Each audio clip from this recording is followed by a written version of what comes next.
Respected Principal Madam, a very happy Gita Jayanti to all. Today, that is December 1st, 2025, is the 5162nd birthday of Bhagavad Gita. Today is Mokshada Ekadashi. This occasion is known as Gita Jayanti.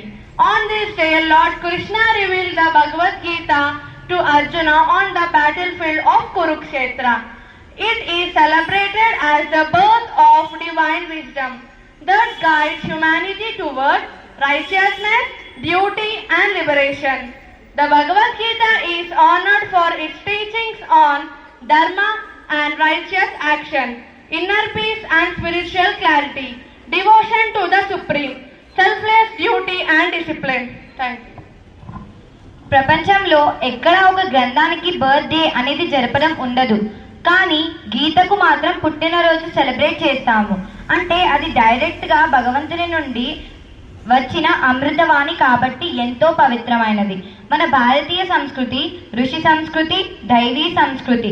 మన భారతదేశంలో మాసాల పేర్లకి కూడా importance ఉంది. ఇది మార్గశిర మాసం, అంటే మార్గశిరంలో శిరము అంటే తల, దీని నుంచే ఎన్నో ఆలోచనలు ఆలోచిస్తాము. మార్గము అంటే మన థింకింగ్ కి కరెక్ట్ రూట్ చూపెట్టే మాసం. భగవద్గీత వల్ల లాభాలు. ఇందులో అన్ని హైలీ పాజిటివ్ థింకింగ్ కలిగి ఉంటాయి. మనలో ఒక హీలింగ్ పాజిటివ్ ఎనర్జీని క్రియేట్ చేసే శ్లోకాలు ఉన్నాయి. దీనివల్ల మంచి ఆలోచన విధానం, మంచి బిహేవియర్ వస్తాయి. మన ఫ్యూచర్ బాగుంటుంది. మనం ఒక డివైన్ పర్సనాలిటీగా మారుతాము. అయితే దీన్ని ఎవరు చదవచ్చక్క? దీన్ని ఎవరైనా చదవచ్చు. చిన్న ఏజ్ నుంచే దీన్ని ప్రాక్టీస్ చేస్తే పిల్లల పర్సనాలిటీ డెవలప్మెంట్కి పని చేస్తుంది. ఇది రోజు చదవాలి. భగవద్గీత స్టార్టింగ్ శ్లోకమే ధర్మంతో స్టార్ట్ అవుతుంది. ధర్మక్షేత్రే, క్షేత్రము అంటే ప్లేస్. మనం ఏ ప్లేస్లో ఉన్నామో ఆ ప్లేస్లో ధర్మం ఫాలో అయితే చాలు. మనం ఇల్లు, వీధి, మనతో ఉన్న వాళ్ళు, మన సొసైటీ, మన దేశం బాగుంటుంది. మనం ఏ పని చేసినా ధర్మబద్ధంగా చేయాలి. అది భగవద్గీత ఇస్తున్న ఒక అద్భుత సందేశం. అక్క, భగవద్గీత మతం గురించి చెప్పింది అనుకుంటున్నా కొంతమంది. అది తప్పు కదా?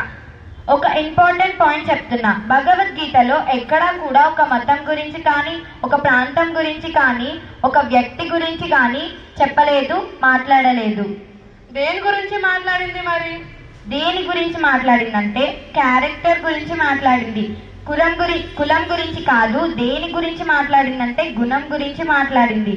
మతం గురించి మాట్లాడలేదు. దేని గురించి మాట్లాడిందంటే మతి గురించి మాట్లాడింది. మన మతిని ఎలా కరెక్ట్గా పెట్టుకోవాలో చెప్పింది. దీన్ని చాలా మంది ఫేమస్ పర్సనాలిటీస్, సైంటిస్ట్ ఫాలో అయ్యారు.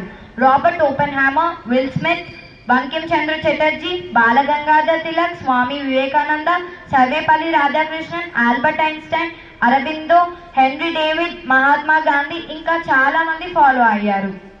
ఇది ఎవరైనా చనిపోయినప్పుడు ప్లే చేస్తారు. ఇది ఎవరైనా చనిపోయాక ప్లే చేసేది కాదు. బ్రతికి ఉన్నప్పుడు నేర్చుకొని ఫాలో అయ్యే ఒక పవిత్ర గంధం. మీ మతిని కరెక్ట్ గా పెట్టే ఒక మెడిసిన్. హరే కృష్ణ.